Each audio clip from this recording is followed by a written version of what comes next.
We hold these truths to be self-evident, that all men are created equal, that they are endowed by their Creator with certain inalienable rights, and that among these are life, liberty, and the pursuit of happiness. We know these words from the Declaration of Independence, of course, which was written by Thomas Jefferson. This message continues to inspire the nation and the greater world with a higher standard of justice and equality for all people. Although Thomas Jefferson, on some levels personally and in his political career, failed to uphold these values, his influence on this country and the world is undeniable. I recently read a biography about him called The Art of Power by John Meacham, which inspired me to address some of Thomas Jefferson's lesser-known interests. He had a great love of nature, of knowledge, and of the old world, of travel.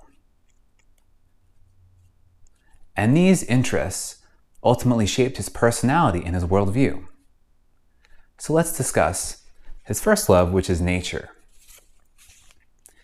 He had a true and profound love of the natural world. He was described by Meacham in his biography. Jefferson was described as a serious outdoors person. Growing up in Virginia, he hiked for hours on end, and throughout his life, he rode on horseback, riding for the greater part of the day, well up until he was in his 70s. So he was an outdoors person. He also was really into gardening. Peter Hatch is the director of the Gardens and the Grounds at Thomas Jefferson Foundation. He wrote in a 2010 Huffington Post article that Thomas Jefferson had a really sincere interest in plants and in gardening. Jefferson was also known to exchange the latest plant and seed varieties with neighbors, friends, family, and even politicians.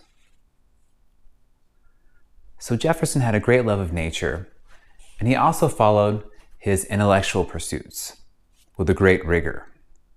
He had a true love of knowledge. He spent a lot of time reading through learning. He once said in a letter to John Adams, "I cannot live without books." And he had a great book collection. When the Library of Congress was damaged in a battle, Jefferson sold over 6,000 of his own personal volumes to the Library of Congress. And this is from the library's official website running today. Jefferson also was interested in the arts and sciences. He had a big painting collection and had displays, and many of his collections displayed at his primary estate. He was a trained musician, played various instruments, and sang, known to entertain guests along with his wife. With that, he could enthusiastically discuss a wide variety of scientific subjects as well, from medicine to mathematics to astronomy, even to architecture. He was a participant in the Enlightenment movement. He was influenced by such writers as John Locke and Thomas Paine, who proposed that logic and rationality should rule society and govern rather than monarchy or religious authorities. Jefferson was a part of the American Philosophical Society, which is still running today, and their website says that the institution is dedicated towards research, knowledge, and scholarship. Jefferson served as president of this society for 18 years, which overlapped some of his time as president of the United States. So Jefferson was a real Renaissance man. Now, what did he think about his European counterparts? Well, he greatly enjoyed his travels abroad and the time he spent in Europe. He was a considerable Francophile, an admirer of all things French. According to the Office of the Historian, an official government repository, Jefferson served as minister to France for 4 years, where he lived. Later, as Secretary of State back in America, he was known to favor France in political disputes and matters, which caused some conflict amongst Washington's presidential cabinet. Jefferson had further opportunities to travel while in Europe.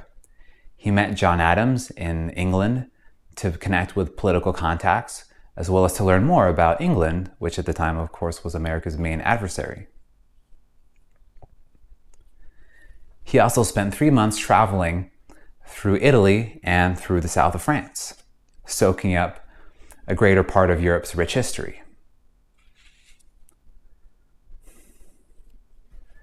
We can see that Jefferson's life was marked by more than just politics.